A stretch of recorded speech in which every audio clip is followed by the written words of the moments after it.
Terima kasih buat tim KAW yang luar biasa, Bu Uci, Bu Weyin, Pak Yeremia, semua teman-teman ya. Siapa yang diberkati dengan worship yang luar biasa pada hari ini? Bisa kasih tepuk tangan juga buat teman-teman worship yang luar biasa. Saya di belakang tadi, saya sendiri sangat diberkati dengan hadirat Tuhan yang indah, pengurapan yang luar biasa. Bahkan sebelum firman Tuhan disampaikan, Anda sudah diberkati oleh Tuhan. Amin. Kita kasih sekali lagi tepuk tangan yang paling meriah buat Tuhan kita. Hari ini firman Tuhan akan bicara tentang yang namanya The Covenant for Dominion. Ini bicara tentang perjanjian. Dominion itu apa? Berkuasa. Ya, mari kita buka Alkitab kita. Kita baca bersama dalam Kejadian pasal yang pertama ayatnya yang ke-28. Ini adalah kisah awal ketika baru saja Tuhan menciptakan manusia. Setelah itu Tuhan langsung menyampaikan. Ini perkataan pertama, ini adalah hal yang pertama, ini instruksi yang pertama yang Tuhan berikan kepada manusia pada saat kejadian. Yang kita akan baca ini Genesis ya. Kejadiannya manusia itu ketika kita dijadikan, ketika kita diciptakan, ketika kita dibangun oleh Tuhan. Apa yang ada di benak Tuhan untuk saudara dan saya? Mari kita baca Kejadian 1 ayat 28. Allah memberkati mereka, lalu Allah berfirman kepada mereka, beranak cuculah dan bertambah banyak, penuhilah bumi dan taklukkanlah itu. Terus kemudian kata berikutnya itu yang saya mau garis bawahi. Apa itu? Ditulis di sana. Berkuasalah. Coba semuanya katakan berkuasalah. Lebih keras katakan berkuasalah. Paling keras katakan berkuasalah. Ditulis di sini berkuasalah atas ikan-ikan di laut dan burung-burung di udara dan atas segala binatang yang merayap di bumi. Jadi ketika Tuhan baru saja membentuk manusia dari debu dan tanah, menghembuskan rohnya sehingga manusia jadi makhluk hidup, hal yang pertama yang Tuhan katakan sama manusia, berkuasalah. Berkuasalah. Berkuasalah. Kita diciptakan untuk berkuasa. Jadi saat ini saya sedang berbicara kepada penguasa. Penguasa. Baru aminnya satu orang yang percaya. Anda percaya sama firman Tuhan? Saya sedang bicara kepada para penguasa. Oh, tepuk tangannya yang paling meriah buat Tuhan yang menciptakan kita bukan untuk dikuasai, tetapi untuk berkuasa. Oke, nggak tahu situasi kondisi apapun saat ini, tapi tangkap dulu rema Tuhan, tangkap dulu visinya Tuhan dengan iman saudara bahwa kita diciptakan untuk berkuasa, untuk memenuhi, untuk menaklukkan, untuk berkuasa. Jadi kalau saat ini kondisi saudara bukannya berkuasa tapi malah dikuasai, tangkap rema firman Tuhan. Karena firman Tuhan itu punya kuasa untuk mengubah hidup kita. And you shall know the truth will set you free. Engkau akan mengenal kebenaran, kebenaran akan memerdekakan engkau. Jadi kalau Anda mengenal firman Tuhan, maka kebenaran firman Tuhan akan mengubah posisi saudara dari dikuasai jadi berkuasa. Sekalipun secara jasmani, secara kesehatan, saudara belum berkuasa. Anda masih dikuasai dengan sakit penyakit di dalam tubuh saudara. Tetapi by faith, oleh iman, dalam roh saudara, mulai deklarasikan, di dalam nama Tuhan Yesus, aku diciptakan untuk berkuasa. Mulai sekarang, oleh bilur-bilurnya, aku sembuh. Aku sehat. Oke, kenapa itu perlu Anda lakukan? Karena yang terjadi dalam alam roh itu yang akan dimanifestasikan kita alami secara jasmani. Apa yang ada di dalam hati dan pikiran saudara, Anda dalamnya sembuh, pikirannya sembuh, hatinya sembuh, sehat, walaupun tubuhnya masih sakit. Tapi kalau dalamnya sembuh, dalamnya sehat, maka kesembuhan dan kesehatan itu akan dimanifestasikan, dan tubuh saudara yang tadinya sakit akan sembuh, sehat. Yesus ngomong, terjadilah sesuai imanmu. Oke, jadi iman itu sesuatu yang belum kelihatan tapi kita percaya. Secara fisik, secara keuangan, saudara masih dikuasai oleh belenggu hutang. Dalam pekerjaan, Anda mungkin masih dikuasai oleh kegagalan, terus salah langkah. Tapi hari ini, saudara katakan, di dalam nama Yesus aku diciptakan untuk berkuasa. Mulai hari ini semua kegagalanku dirubah jadi keberhasilan. Aku pemenang, lebih dari pemenang, bersama dengan Yesus. Amin. Jadi mulai hari ini lihat diri saudara dalam alam roh bebas hutang. Oh, saya deklarasikan jemaat keluarga Allah bebas hutang. Engkau tidak akan meminta pinjaman, tetapi engkau akan memberi pinjaman. Janji firman Tuhan terjadi dalam hidup saudara. Walaupun secara jasmani kondisinya masih dikuasai, tetapi tangkap rema firman Tuhan dulu. Kita diciptakan untuk berkuasa. Bukankah itu yang dilakukan oleh Abraham? Secara fisik dia belum punya satu anak pun, tetapi dalam hatinya ketika dia melihat bintang di langit, Tuhan ngomong sebanyak itu keturunanmu, dia ngomong aku percaya. Dan karena hatinya percaya, secara fisik dia belum punya anak, tapi dalam hatinya dia melihat aku bapak banyak bangsa. Dalam pikirannya dia berkata aku bapak banyak bangsa. Dan imannya itu yang ditangkap oleh Tuhan, kuasa Allah bekerja. Dan terjadilah sesuai dengan imannya Abraham yang tadinya secara fisik satu anak pun belum punya. Tapi kemudian sampai sekarang kita masih panggil Abraham Bapak Abraham. Dia jadi bapak orang percaya. Boleh katakan amin? Tepuk tangannya yang paling meriah buat Tuhan kita. Secara fisik mungkin saudara belum berkuasa atas tanah dan bangunan di mana Anda tinggal, atas rumah saudara. Tapi hari ini lihat dalam alam roh, aku berkuasa. Aku diciptakan untuk berkuasa. Lihat dalam alam roh, di dalam nama Yesus, I am blessed. Aku diberkati, I am highly favored. Kasih karunia Tuhan melimpah dalam hidupku. Seperti kasih karunia Tuhan melimpah untuk Maria, kasih karunia Tuhan juga melimpah untuk hidupku. Oke, dan kalau Anda percaya itu, walaupun secara jasmani kayaknya mustahil. Satu rumah Anda mikir ngumpulin DP aja nggak cukup. Tapi Anda akan melihat apa yang engkau percaya dalam hatimu, dalam pikiran saudara, yang engkau percayai. Tuhan punya kuasa membuat yang tidak ada jadi ada. Abraham yang gak punya satu anak pun jadi bapak banyak bangsa. Anda yang gak punya satu rumah pun, Anda akan dibuat berkuasa. Katakan amin, amin, amin. Tepuk tangannya yang paling meriah buat Tuhan kita. Para pengusaha, Anda yang hari-hari bisnisnya sedang turun terus, parameternya turun terus, ordernya turun terus. Secara jasmani itu realita Anda. Tapi jangan sampai pikiran saudara juga ikut turun, hati saudara ikut turun. Ya, masih ingatkah saudara minggu lalu ayat firman Tuhan, sekalipun tubuh Abraham menjadi sangat lemah, tetapi imannya tidak turut menjadi lemah. Malah ia diperkuat dalam imannya. Jadi mulai hari ini parameter keuanganmu mungkin turun, orderanmu semuanya mungkin turun, tapi dalam hatimu, imanmu terus gigih untuk berkata, aku diberkati, aku akan dibawa Tuhan tetap naik, tidak turun, terbang tinggi bagaikan Raja Wali. Katakan amin, amin. Tepuk tangan yang paling meriah buat Tuhan kita. Terjadi dalam hidup saudara.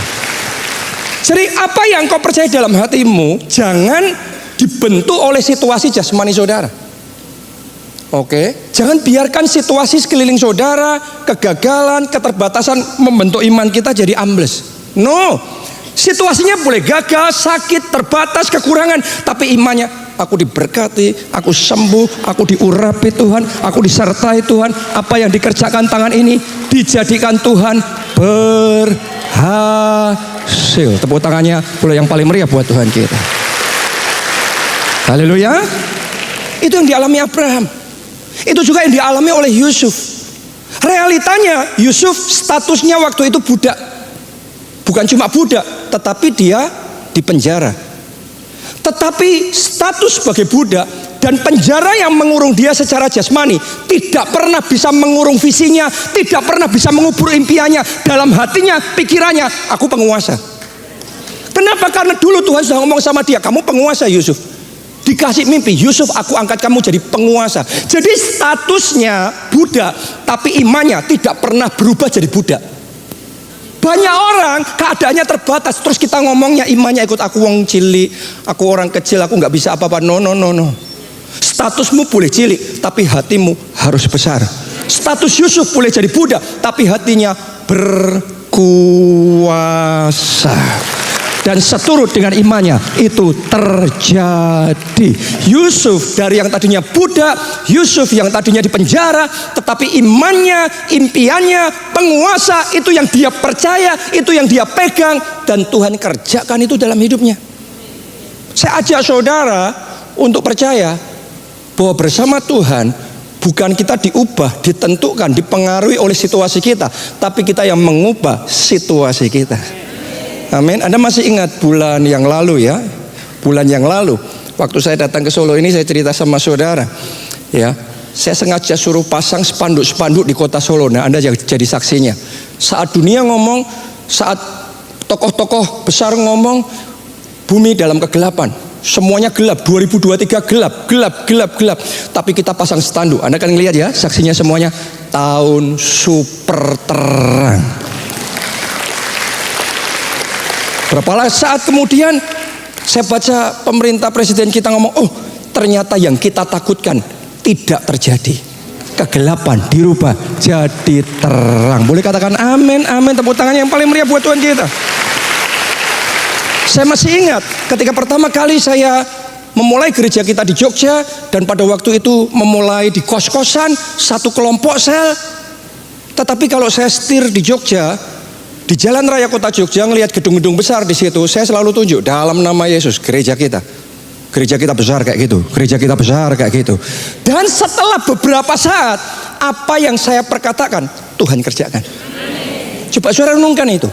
Walaupun waktu berkata-kata itu kayaknya impossible banget, nggak mungkin sekali, tetapi setelah itu terjadi.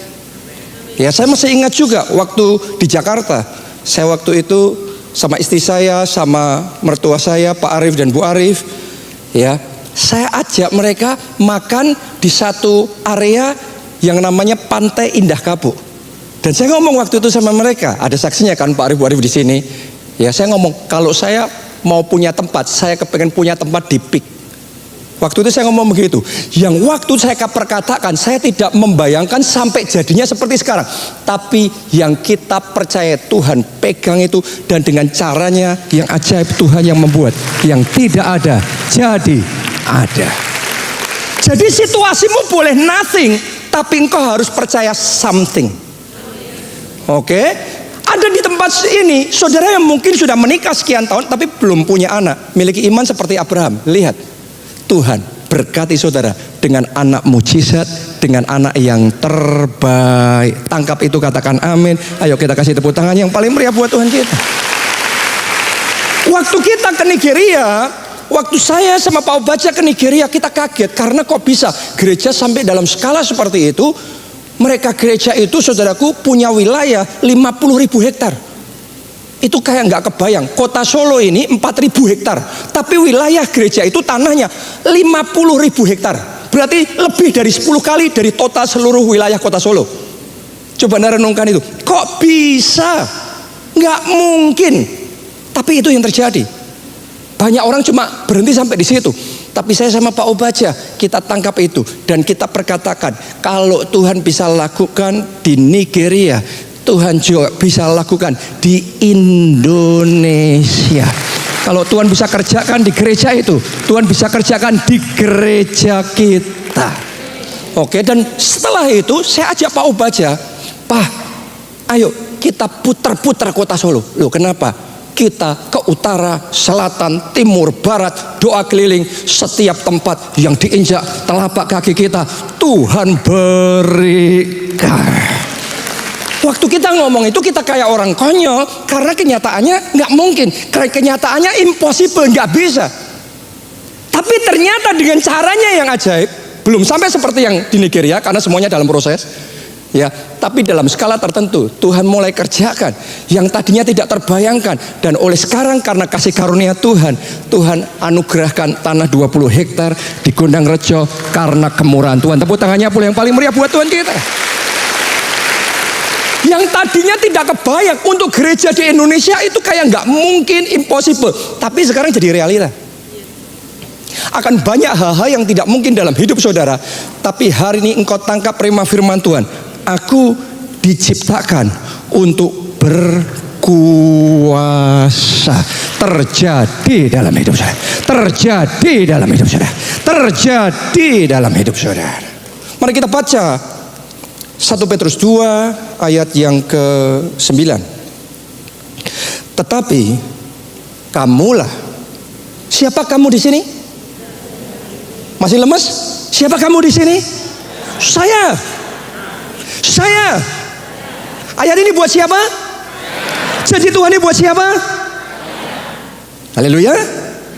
Baca ayat ini untuk siapa terserah saudara masing-masing. Tetapi kamulah bangsa yang terpilih. Tahukah saudara, engkau bukan orang sisihan, engkau bukan orang buangan, engkau orang pilihan. Saudara dan saya orang-orang yang spesial. Kamulah bangsa yang apa? Terpilih. Tangkap itu. Kalau Anda baca firman Tuhan itu jangan lewatkan begitu saja. Mungkin manusia boleh membuang saudara, tapi Allah memilih saudara. Mungkin orang tuamu menyisihkan, mungkin teman-temanmu menolak engkau, tetapi Allah memilih saudara. Dan pilihan Allah tidak pernah salah. Ini orang-orang spesial yang ada di tempat ini. Ini penguasa-penguasa yang ada di tempat ini. Tetapi kamulah bangsa yang terpilih. Frasa berikutnya, imamat yang rajani. Semuanya katakan imamat yang rajani. Lebih keras katakan imamat yang rajani. Paling keras katakan imamat yang rajani. Tahukah saudara apa itu imamat yang rajani? Imamat, imam itu orang yang mempertemukan manusia dengan Tuhan. Oke. Jadi imam yang orang yang dibawa, yang dipakai oleh Tuhan untuk membawa jiwa-jiwa yang terhilang datang kepada Tuhan, ketemu dengan Tuhan, mereka diselamatkan. Itu imamat. Dan kita semua di sini adalah imam-imamnya Tuhan. Saudara semua adalah saksi-saksi Kristus. Imamat bukan sembarangan. Secara khusus dalam perjanjian baru Tuhan ngasih tahu jenis imam seperti apa yang ada di benaknya Tuhan, dalam plannya, dalam rencananya Tuhan, dalam visinya Tuhan untuk para imam-imamnya. Kamulah bangsa yang terpilih, imamat yang rajani. Semuanya katakan rajani. Apa itu rajani? Rajani artinya auranya raja, otoritasnya raja. Imam tapi powernya raja. Dan Tuhan ngomong, kamulah imamat yang rajani.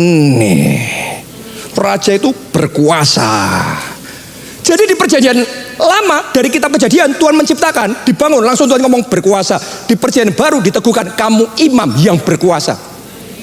Kamu bukan imam yang harus dilihat sama orang di sekelilingmu sambil kasihan banget ya kamu, perlu dibantu ya kamu ya. No. Kamu imamat yang rajani. Mentalitas seperti itu harus kita punya.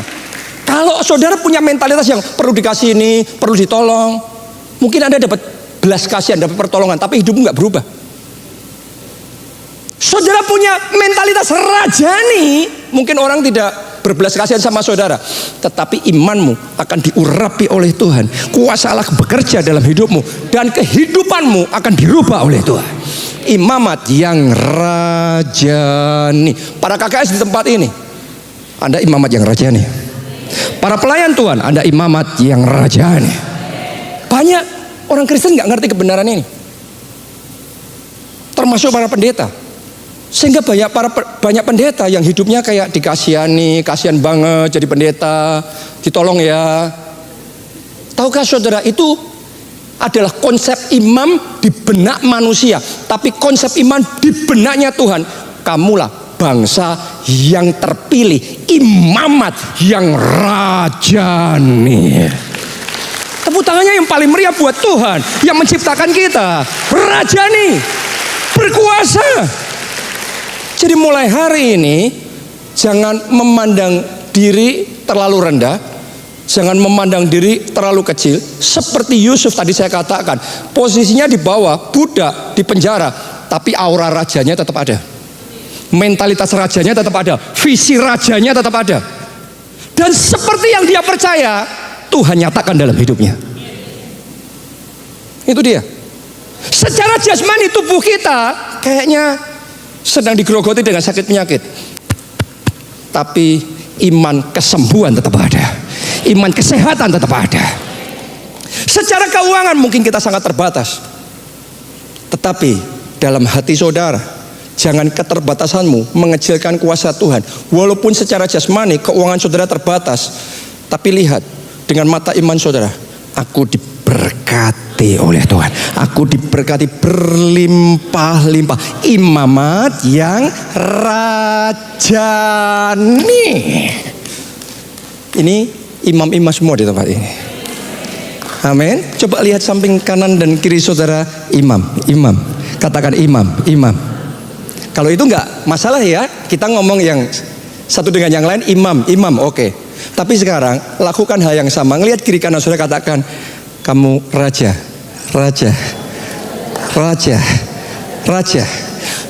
Oke, sekarang lihat ke depan sini. Tadi waktu samping saudara ngomong kamu raja, sebagian orang kayak minder, enggak lah. Dalamnya belum jadi raja, pikirannya belum jadi raja, makanya tetap di bawah terus. Perubahan hanya bisa terjadi dimulai hatinya rajani, pikirannya rajani, visinya rajani, mentalitasnya rajani. Kamulah bangsa yang terpilih dan imamat yang rajani. Mulai hari ini perubahan dimulai. Mulai hari ini keterbatasanmu dirubah jadi tidak terbatas. Mulai hari ini kegagalan dirubah jadi keberhasilan. Mulai hari ini sakit penyakit dirubah jadi kesembuhan. Tepuk tangannya yang paling meriah buat Tuhan kita. Itu the covenant of dominion. Itu perjanjian untuk hidup berkuasa. Jadi orang Kristen itu bukan orang rendah hati, itu bukan berarti tidak berkuasa. Anda bisa berkuasa dan rendah hati. Anda bisa tidak berkuasa dan sombongnya minta ampun. Berkuasa ya berkuasa, rendah hati ya rendah hati. Jadi saya berdoa saudara berkuasa. Saya berdoa saudara juga rendah hati. Haleluya. Tapi berkuasa. Dari sejak kejadian Tuhan membentuk kita dari debu tanah, langsung ngomongnya berkuasa kamu. Taklukkan bumi, penuhi itu. Wow. Di perjanjian baru kamu bangsa yang terpilih, imamat yang rajani. Itu yang di benak Tuhan. Orang Kristen tidak seharusnya dikasihani. Orang Kristen harusnya memancarkan kemuliaan Allah. Itu imamat yang rajani. Nah sekarang pertanyaannya, siapa di sini yang mau hidup sebagai imamat yang rajani itu? Siapa yang mau hidup di dalam covenant of dominion itu? Punya otoritas ilahi untuk berkuasa itu? Saya mau bagikan sama saudara. Yang pertama, dimulai dari lahir baru di dalam Kristus. Waktu saudara percaya Yesus sebagai Tuhan dan Juru Selamat, terima Dia dalam hatimu, engkau lahir baru. Nah, lahir baru itu bukan sekedar menghindari neraka, terus kemudian masuk surga. Yes, tentunya itu betul, tapi itu hanya sebagian kebenarannya. Tahukah saudara, lahir baru, terima Yesus, artinya Anda dikasih tiket untuk hidup berkuasa. Yes, mari kita baca Efesus 1 ayat 18 sampai 21. Dan supaya ia menjadikan mata hatimu terang. Semuanya katakan, mata hatiku terang. Itu penting loh. Kalau mata hatinya sudah gelap, ngelihatnya aku sumpek, badanku sakit-sakitan, aku orang gagal, aku selalu sial, itu mata hatinya gelap. Yusuf boleh dipenjara, dia boleh jadi budak, tapi mata hatinya terang, aku penguasa. Itu mata hati, beda sama mata jasmani. Mulai hari ini dalam nama Yesus, mata hatimu diurapi oleh Roh Kudus jadi terang. Yang kau lihat jadi terang, visi dalam hidupmu jadi terang. Amin. Supaya ia menjadikan mata hatimu terang, agar kamu mengerti. Kalau enggak terang enggak mengerti. Hanya yang terang, agar kamu mengerti pengharapan apakah yang terkandung dalam panggilannya. Seperti apa kalau orang itu terima Yesus sebagai Tuhan dan Juru Selamat? Lihat nih, apa yang terkandung di dalam kelahiran baru. Terima Yesus itu apa yang terkandung dalamnya? Betapa kayanya kemuliaan bagian yang ditentukannya bagi orang-orang kudus. Anda coba lihat tadi, betapa kayanya kemuliaan bagian yang ditentukannya bagi orang-orang kudus. Betapa kayanya kemuliaannya. Itu kalau orang Solo ngomongnya suge pol. Mantep Pak ya. Itu bukan cuma orang kaya, sugih tenan. Seperti itu, bahkan lebih dari itu. Alkitab ngomong, kalau engkau punya Yesus dalam hatimu, engkau lahir baru dalam Yesus Kristus, betapa kayanya kemuliaannya yang disediakan bagi orang-orang kudus. Artinya ada destiny besar dalam hidup saudara. Ada rencana Tuhan buat masa depan saudara. Amin. Jenis kehidupan kayak gitu. Lanjutkan lagi ayat 19. Dan betapa hebat kuasanya bagi kita yang percaya. Kuasanya akan hebat kalau engkau percaya. Kalau engkau nggak percaya, ya aku kan kenyataannya gagal. Aku kan nggak punya anak. Aku sudah doa minta jodoh yang nggak pernah dikasih Tuhan. Kalau engkau nggak percaya, kuasa Tuhan yang hebat tidak akan dimanifestasikan dalam hidupmu. Tapi buat Anda yang percaya, saya mau sampaikan berita baik buat saudara. Kuasanya yang hebat akan dikerjakannya dalam hidup saudara. Amin. Sesuai dengan kekuatan kuasanya yang dikerjakannya di dalam Kristus dengan membangkitkan dia dari antara orang mati dan mendudukkan dia di sebelah kanannya di surga. Perhatikan ayat 21, jauh lebih tinggi dari segala pemerintah dan penguasa dan kekuasaan dan kerajaan dan tiap-tiap nama yang dapat disebut, bukan hanya di dunia ini saja, melainkan juga di dunia yang akan datang. Jadi pengharapan di dalam Yesus bukan hanya buat di dunia yang ini saja, tetapi juga di dunia yang akan datang. Berarti cuma satu apa dua-duanya? Dua-duanya. Bukan cuma di dunia yang akan datang, tetapi juga di dunia ini. Banyak orang Kristen terima Yesus sebagai Tuhan dan Juru Selamat dan nunggu suatu saat nanti masuk surga. Di dunia akan datang. Tapi saya punya berita baik buat saudara. Kalau ada Yesus dalam hatimu, di dunia ini surga sudah dimulai. Ya, saat ini juga surga dimulai. Amin. Itu terima Yesus yang benar kayak gitu. Mulai hari ini hidupmu nggak lagi kayak neraka. Mulai hari ini Surga ada dalam hidupmu, surga dalam pernikahanmu, surga dalam kesehatanmu, surga dalam pelayananmu, surga dalam setiap aspek hidupmu. Tepuk tangannya boleh paling meriah buat Tuhan kita. Karena itu, terima Yesus sebagai Tuhan dan Juru Selamat. Buat saudara yang belum terima Yesus sebagai Tuhan dan Juru Selamat dimanapun Anda berada, ini opportunity, ini kesempatan yang baik buat saudara. Atau buat saudara yang sudah terima Yesus tapi Anda sempat undur, Anda sempat ragu, apakah saudara diselamatkan apa tidak, masuk surga apa tidak, memulai surga di bumi apa tidak. Saya ajak saudara doa ya sama Tuhan. Kita ambil 1 menit ya. Ayo buka hati saudara, angkat 2 tangan saudara, ikuti doa ini. Tuhan Yesus, masuklah dalam hatiku, jadi Tuhan dan Juru Selamatku. Ampuni dosa-dosaku, selamatkan aku. Mulai sekarang hidupku milik Yesus. Aku mau mengiring Yesus, melayani Yesus sampai akhir hidupku. Terima kasih Tuhan. Amin. Tepuk tangannya yang paling meriah buat Tuhan kita. Rahasia yang kedua, gimana kita hidup berkuasa dengan otoritas ilahi Tuhan. Yang kedua adalah pahami perjanjian Tuhan, covenant Tuhan dalam firman-Nya. Bulan ini kita bicara banyak tentang covenant.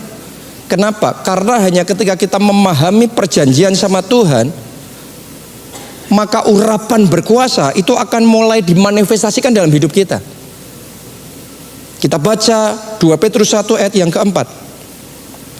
Dengan jalan itu, Ia telah menganugerahkan kepada kita janji-janji yang berharga. Janji itu ada bobotnya beda-beda. Anda dikasih janji apa? Nanti saya kasih janji beli permen karet ya. Ya, cuma permen karet. Tapi yang Tuhan kasih sama kita, janji-janji yang apa? Berharga. Itu janji yang ada dalam perjanjian, di dalam covenant-nya Tuhan. Dan yang sangat besar. Sangat besar. Tahukah saudara, apa yang Tuhan mau kerjakan dalam hidupmu bukan kecil-kecilan. Umat Tuhan di tempat ini, mulai tahun ini, yang Tuhan akan buat besar dalam hidupmu. Mujizat yang Dia kerjakan besar. Kemenangan yang Dia akan kerjakan besar dalam hidupmu. Amin.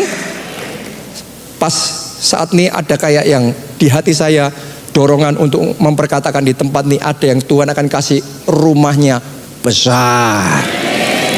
Oh, kalau ini aminnya kencang sekali. Haleluya. Berarti banyak orang yang kepengen punya rumah. Terjadilah sesuai dengan imanmu. Katakan amin. Tepuk tangannya yang paling meriah buat Tuhan kita.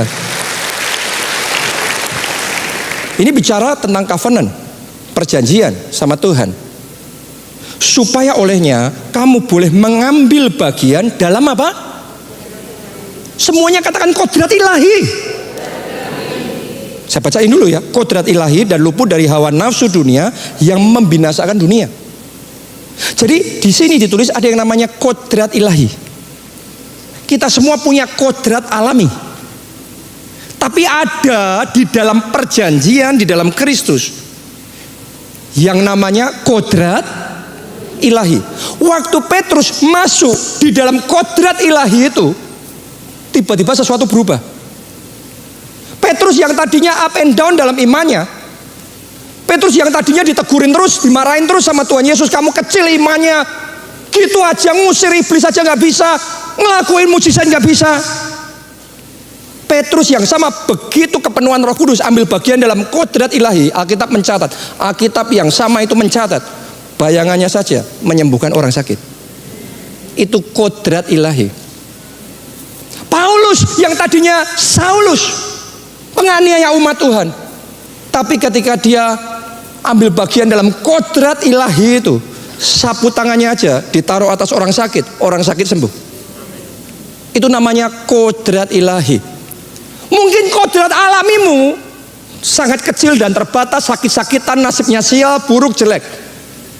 Tetapi kalau engkau mengenal covenant, perjanjiannya Tuhan, maka engkau bisa mengambil bagian dalam kodrat ilahi, sehingga apa saja yang engkau kerjakan dibuat Tuhan berhasil. Saya berdoa mulai hari ini kodrat ilahi dimulai dalam hidup saudara. Jangan cuma kodrat alami seperti orang-orang yang di luar sana, yang belum percaya sama Tuhan. Mulai sekarang ambil bagian dalam kodrat ilahi itu. Melalui apa? Firman-Nya. Jadi komitmen kita sama firman Tuhan menentukan seberapa kodrat ilahi yang akan diizinkan Tuhan bermanifestasi dalam hidup kita. Kuncinya firman-Nya. Makanya berbahagialah orang yang kesukaannya ialah firman Tuhan, Taurat Tuhan, dan yang merenungkannya siang dan malam. Apa saja yang diperbuatnya berhasil. Orang kalau ngerjain ini berhasil, oh ini gagal, ini ya masih oke lah. Tapi kalau sampai dalam level pegang ini jadi, pegang ini jadi, pegang ini jadi, itu oleh kuasa firman-Nya. Baca Alkitab saudara. Sudahkah hari ini di rumah Anda secara pribadi Anda baca Alkitab? Bagaimana dengan kemarin? Tahukah saudara komitmen kita sama firman Tuhan menentukan seberapa urapan berkuasa yang Tuhan akan kerjakan dalam hidup kita. Pastor David Oyedepo, dia itu komitmen sama firman Tuhan itu kencang sekali, kuat sekali. Karena itu dia bersaksi dengan rema dari firman Tuhan. Dia bangun universitas terbesar di benuanya, bukan cuma di kotanya, di benuanya. Begitu jadi, itu ibaratnya kalau Indonesia itu kayak UGM-nya, UI-nya gitu. Begitu jadi, dia buat universitas kedua terbesar lagi. Begitu jadi, dia buat yang ketiga. Nggak tahu sudah jadi atau belum. Oleh kuasa firman-Nya, dia membangun pelayanan yang terbesar, gereja terbesar. Oleh kuasa firman-Nya, dia membangun kota yang terbesar di Afrika. Sudah tahu nggak? Mereka membangun mega project development properti terbesar di benua itu. Oleh kuasa firman-Nya. Banyak orang ngejar buku-buku motivasional tanpa menyadari kitab Alkitab yang kita punya itu sumber power, sumber kuasa, sumber hikmat. Dan kalau hikmat Tuhan datang dalam hidup saudara, maka Tuhan akan membuat Anda berkuasa oleh firman-Nya. Kalau kita nggak nangkap firman-Nya, nggak ada itu di Gondang Rejo. Tapi oleh firman-Nya yang tidak ada jadi ada. Itu oleh firman aja, terang jadi, maka terang jadi. Oleh firman-Nya Tuhan ngomong tumbuhan jadi, maka tumbuhan jadi. Kalau Anda punya firman itu, maka ada kuasa membuat yang tidak ada jadi. Yang tidak ada tadinya jadi. Kesembuhan yang tidak ada jadi. Jodoh yang tidak ada jadi. Anak yang tidak ada jadi. Toko yang belum ada jadi. Oleh firman-Nya. Buka Alkitab saudara, dan mulai hari ini komitmen baca Alkitab. Baru satu yang amin. Baca Alkitab. Renungkan Alkitab saudara. Pikirkan Alkitab saudara. Serap Alkitab saudara. Satu hikmat Tuhan kasih, satu rema Tuhan kasih, hidupmu akan diperbesar berlipat kali ganda. Yang ketiga, urapan berkuasa. Yang ketiga, kuncinya membangun hubungan dengan yang punya kuasa. Jadi hubungan kita sama Tuhan menentukan seberapa urapan berkuasa akan diberi sama kita. Power itu Tuhan kasih, dipengaruhi sama hubungan kedekatan saudara sama Tuhan. Ya, secara jasmani bukankah juga sama seperti itu? Saudara nggak punya koneksi sama saudara punya koneksi sama yang di atas, sama pejabat, sama yang punya power, sama apa beda? Bedalah. Anda punya koneksi ke balai kota dan tidak punya koneksi, bedalah. Anda punya koneksi ke jenderal, ke menteri, dan tidak punya, beda. Anda cari kerja, Anda direkomendasi oleh koneksi yang powerful sama tanpa rekomendasi, beda. Secara jasmani gitu, lebih dari itu. Secara rohani, secara ilahi, Tuhan akan kasih powernya sama orang yang dekat sama dia. Dan saya berdoa tahun ini Anda membangun hubungan dan kedekatan yang lebih dan lebih lagi dengan Tuhan dibandingkan tahun-tahun yang sebelumnya. Ini tahun Anda begitu intim, begitu dekat, begitu karib dengan Tuhan. Nanti lihat saudaraku ya, kalau koneksi itu sudah establish, koneksi itu sudah terbangun, hati Tuhan itu terbuka. Tuhan itu gampang nih kasih kepercayaan, nih kasih satu kepercayaan. Tuhan aja akan membuka akses semua yang tertutup, terbuka semua buat saudara. Jadi saudara, satu saja Tuhan bukakan pintu, Tuhan kasih sama saudara, karena ada koneksi sama Tuhan. Hidupmu nggak bisa sama lagi. Hidupmu nggak mungkin size-nya, ukurannya tetap kecil, langsung digedein, di-upgrade. Koneksi kuncinya. Mari kita lihat apa yang dialami oleh Esther. Pada waktu itu bangsanya mau dibasmi oleh orang jahat namanya Haman. Ini pejabat tinggi, wakil raja yang punya intrik membasmi orang Yahudi. Tapi terus kemudian Tuhan pakai Esther untuk membalikkan situasi itu. Nah setelah itu raja menyampaikan sesuatu yang luar biasa sekali. Mari kita baca Esther 8 ayat 7 sampai 8. Maka jawab Raja Ahasiweros kepada Esther sang ratu serta kepada Mordekai orang Yahudi itu, harta milik Haman telah kukaruniakan kepada Esther. Tadinya punya Haman ini, yang punya power siapa? Raja. Raja ngomong pindah ke sini. Jadi Esther terima transferan. Transferan itu terjadi karena koneksinya sama raja. Buat orang-orang yang punya koneksi sama raja di atas segala raja, Yesaya 60 akan Anda alami. Kekayaan bangsa-bangsa akan datang kepadamu.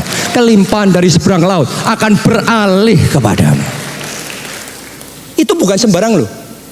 Itu yang punya koneksi sama yang atas. Lanjutin lagi. Dan Haman sendiri telah disulakkan pada tiang karena ia sudah mengacungkan tangannya kepada orang Yahudi. Tuliskanlah atas nama raja, suruh nulis tuh. Atas nama raja apa yang kamu pandang baik loh, bukan yang pandang, ya bukan yang dipandang baik oleh raja. Raja ngomong, yang kamu pandang baik tulis. Terserah apa, tulis.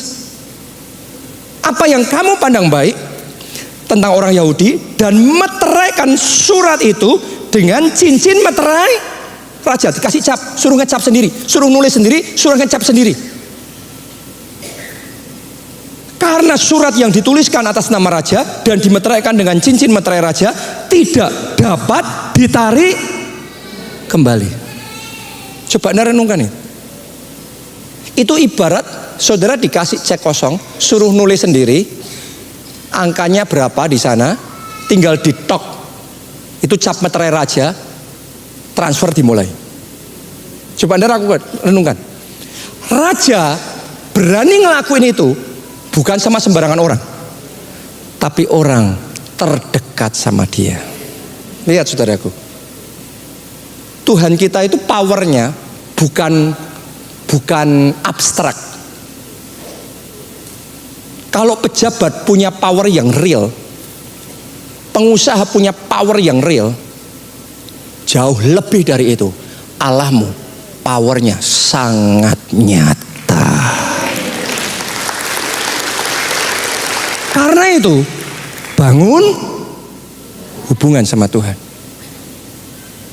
Kalau pagi tadi Anda melewatkan waktu doa pribadimu sama Tuhan, yang rugi bukan Tuhan, kita yang rugi. Kita yang butuh ngelobi Tuhan, kita yang butuh PDKT sama Tuhan, kita yang butuh bangun koneksi sama Tuhan. Saudara, berapa banyak orang yang ngomong sibuk, nggak punya waktu doa pribadi. Kering hidupmu, nggak di backup sama Tuhan. Oh, Tuhan ngomong, oke, kamu nggak punya waktu buat aku, you are on your own. Jalan sendiri aja, kerja sendiri aja. Rasain seperti apa? Tanpa disertai Tuhan. Sadarilah bukan Tuhan yang butuh kita. Kita butuh Tuhan. Ayo mari sadari kita butuh Tuhan. Para pengusaha sadari kita butuh Tuhan. Para pejabat sadari kita butuh Tuhan. Siapapun saudara, kita butuh Tuhan. Bangun koneksi, kedekatan sama Tuhan. Minimal doa 1 jam sehari. Lebih dari itu 2 jam, tingkatkan 3 jam. Bangun kedekatan sama Tuhan, waktu pribadi. Lanjutin yang keempat. Hidup dalam kerendahan hati dan ketaatan. Kita baca Filipi 2 ayat 8 sampai 10. Dan dalam keadaan sebagai manusia, ia telah merendahkan dirinya dan taat sampai mati. Lihat ini, rahasianya Yesus kenapa begitu berkuasa. Ia telah merendahkan dirinya dan taat sampai mati, bahkan sampai mati di kayu salib. Itulah sebabnya, karena itu tadi, bukan yang lain, karena merendahkan diri dan taat sampai mati.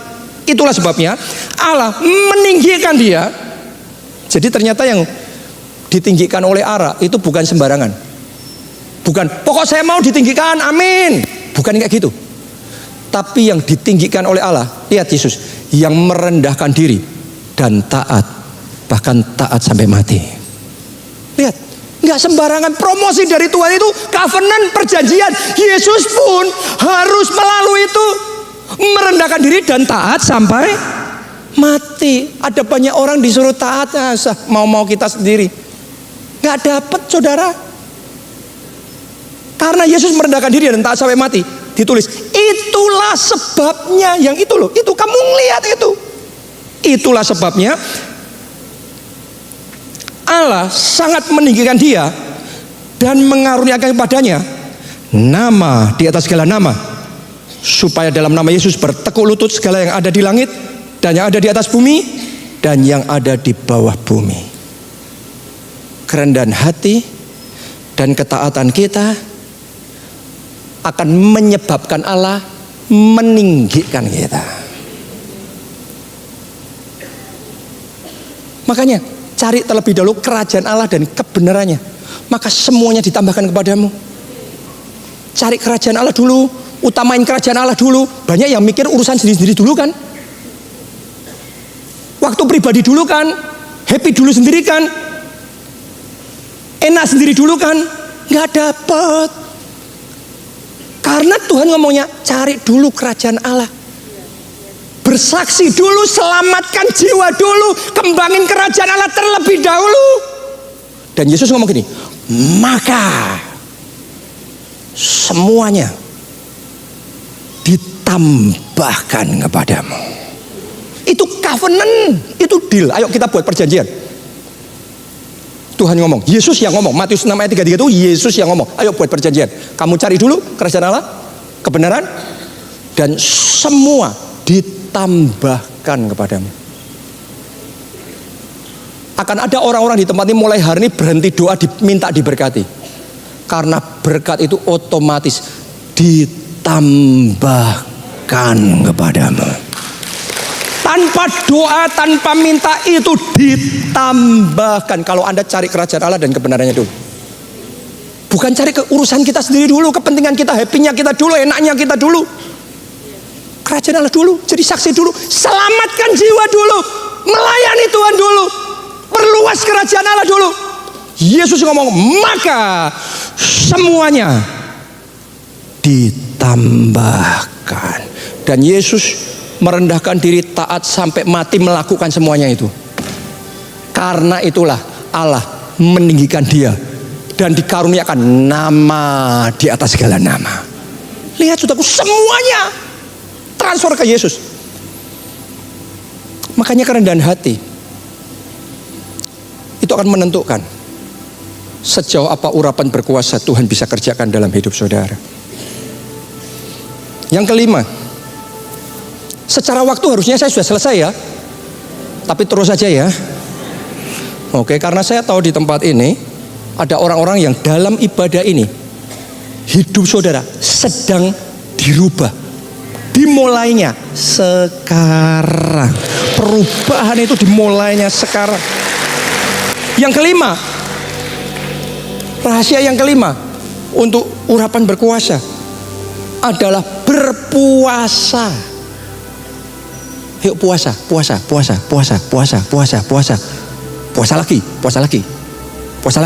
lagi. Karena berpuasa itu akan menarik kuasa Allah, menambahkan kuasa Allah untuk kita berperang dan menang.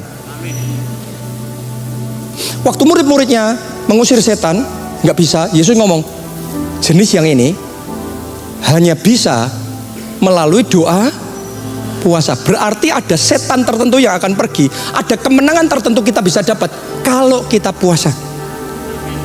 Banyak orang kemenangannya kecil, banyak orang kemajuannya kecil. Kenapa?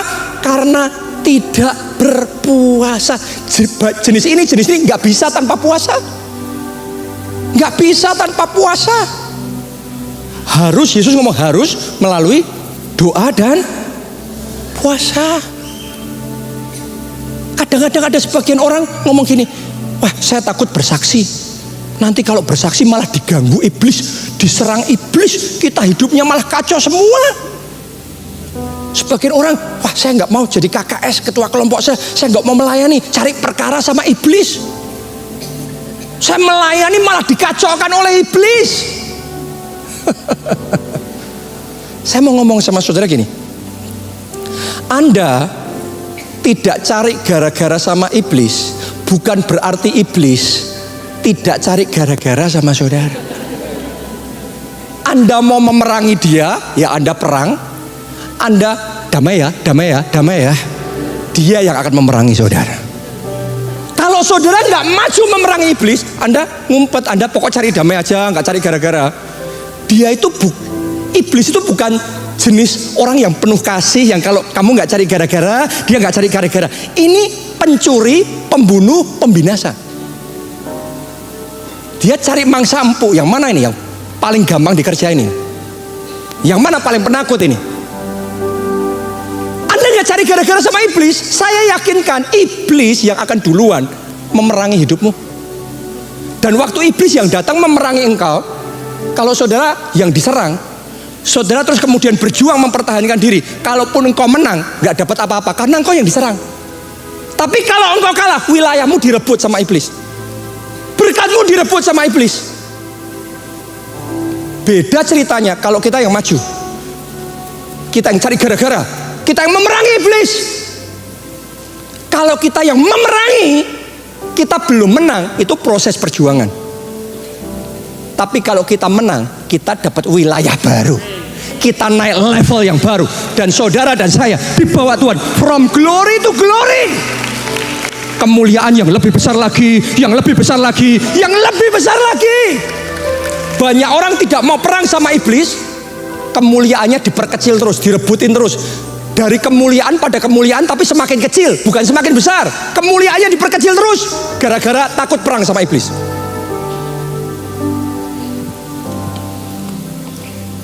Tolong lihat bangsa Israel generasi pertama yang takut perang sama raksasa di tanah perjanjian.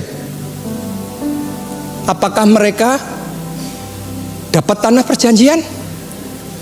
Lihat endingnya, mati di padang gurun. Tapi buat generasi kedua yang nggak takut perang, ayo sini raksasa, ayo sini iblis.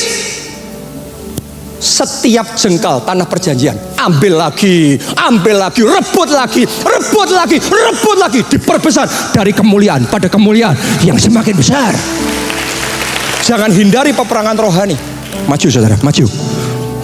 Mulai hari ini engkau maju bersaksi. Mulai hari ini engkau maju melayani Tuhan. Mulai hari ini engkau maju memerangi iblis. Karena saudara nggak sendiri. Ada Tuhan yang menyertai saudara. Ada Tuhan yang bersama dengan saudara. Dan bersama Tuhan engkau menang. Yang terakhir, yang keenam, kehausan dan kelaparan akan Roh Kudus. Seberapa kehausan dan kelaparan saudara akan Roh Kudus, sebesar itu kuasa yang Dia akan berikan dalam hidup saudara. Kenapa? Kisah 1 ayat 8, kamu akan terima kuasa kalau Roh Kudus turun ke atas kamu. Sama-sama kamu terima kuasa kalau Roh Kudus turun. Kalau Anda terima kepenuhannya sedikit, kuasanya kecil. Tapi kalau ada kelaparan rohani yang besar, untuk engkau terima Roh Kudus lebih lagi, ya Tuhan. Maka kuasa yang akan diberikan dalam hidupmu besar. Kalau kuasamu besar, wilayahnya tambah luas, dominnya tambah besar, influence-nya tambah besar, jadi berkatnya tambah besar, kemenangannya tambah besar. Karena kuasanya tambah besar, ditentukan dengan seberapa kepenuhan Roh Kudus yang kau alami. Janda Sarfat yang datang sama Nabi Elia minta tolong karena anaknya mau direbut dan dijual jadi budak itu karena berhutang. Elia ngomong, sediain tempayan, pinjem, nanti yang kamu sediakan Tuhan isi. Kalau kita jadi janda Sarfat itu kita mikir loh, yang aku punya itu kan sedikit minyak dalam buli-buli. Cukup nggak memenuhi satu tempayan aja? Nggak cukup. Ini minyak dalam buli-buli untuk memenuhi satu tempayan aja jauh. Ngapain aku harus nyediain 2, 3 tempayan, satu aja cukup lah. Ya maksimal 2 lah. Saya mau ngomong sama saudara, ketika kuasa Allah terjadi, mujizat terjadi yang tidak mungkin jadi mungkin, yang tidak ada jadi ada. Saya tanya, kalau dia sediakan cuma satu tempayan itu penuh nggak dengan minyak? Penuh, tapi dapatnya cuma 1. Kuasa Tuhannya sama, tapi dapatnya dia cuma 1, sedikit. Kalau yang dia sediakan sedikit. Kalau dia sediakannya 1000 dan kuasa Tuhan bekerja, saya mau tanya, kuasa Tuhan cukup nggak menuhin 1000? Cukup 1000 penuh.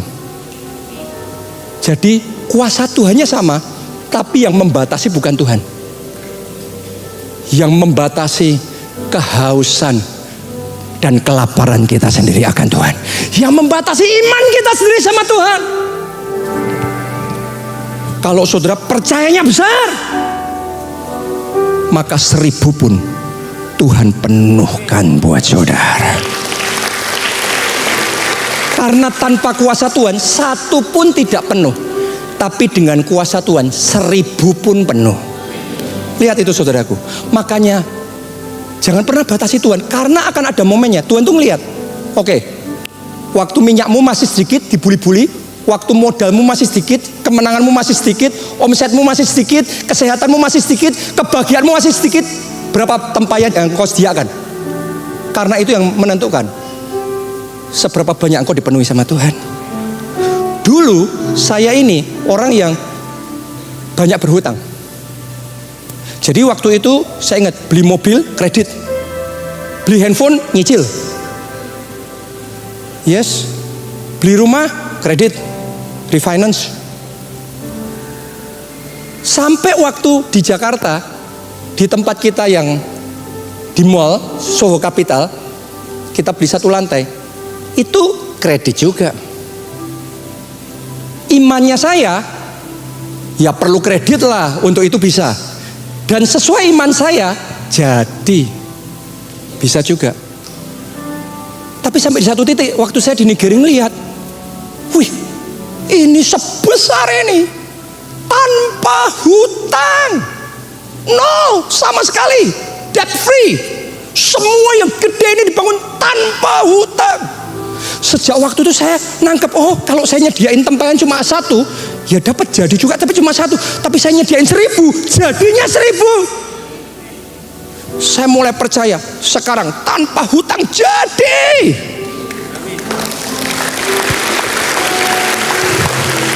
Di gedung yang kedua, yang baru saja jadi, gedung di PIK gereja kita itu dibangun tanpa hutang. Lebih besar pun jadi.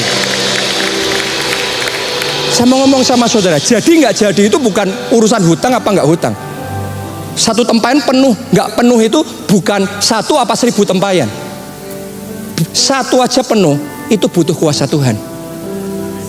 Tapi ketika kuasa Tuhan itu bekerja, seberapa imanmu, seberapa kerinduanmu, seberapa kehausanmu, Tuhan akan kerjakan dalam hidup saudara. Amin. Nanti yang di Gondang Rejo kita perkatakan tanpa hutang jadi. Mari bangkit berdiri, nyanyikan lagu ini. Ku diciptakan untuk berkuasa, ku dibangkitkan jadi pemenang, tiada yang dapat hadapi aku, sebab Yesus besertaku. Nyanyikan dengan iman, dengan mantap, katakan. Ku diciptakan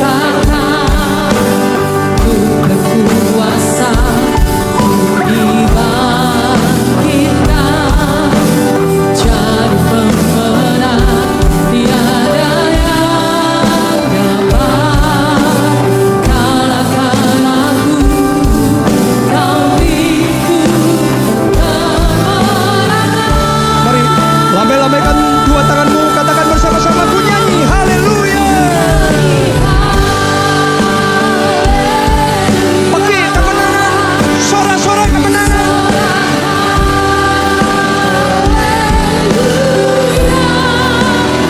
Mujizat pasti terjadi dalam hidupku.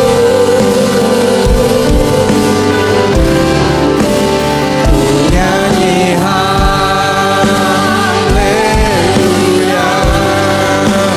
ku sorak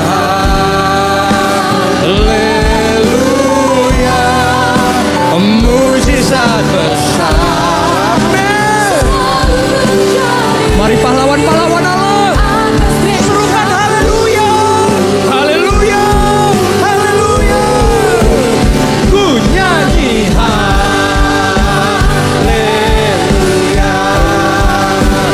ku sorak haleluya, mujizat besar pasti terjadi dalam hidupku. Ku nyanyi haleluya,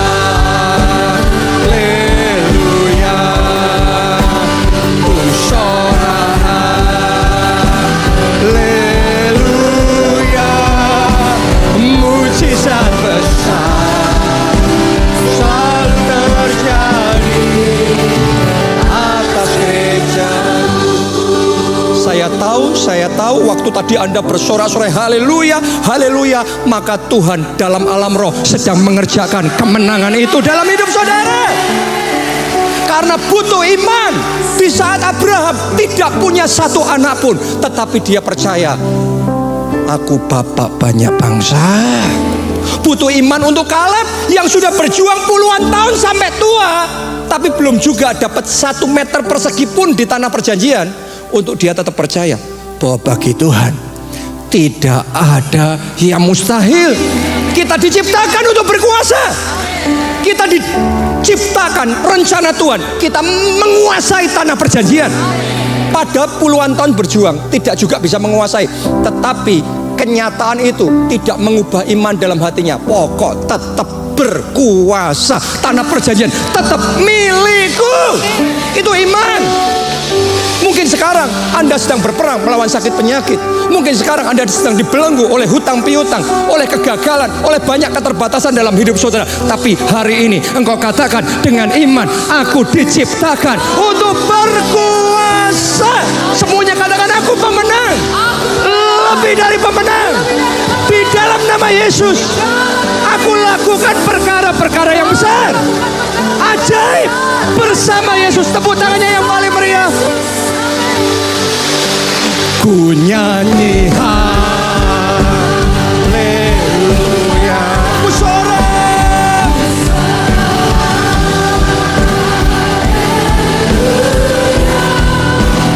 mujizat besar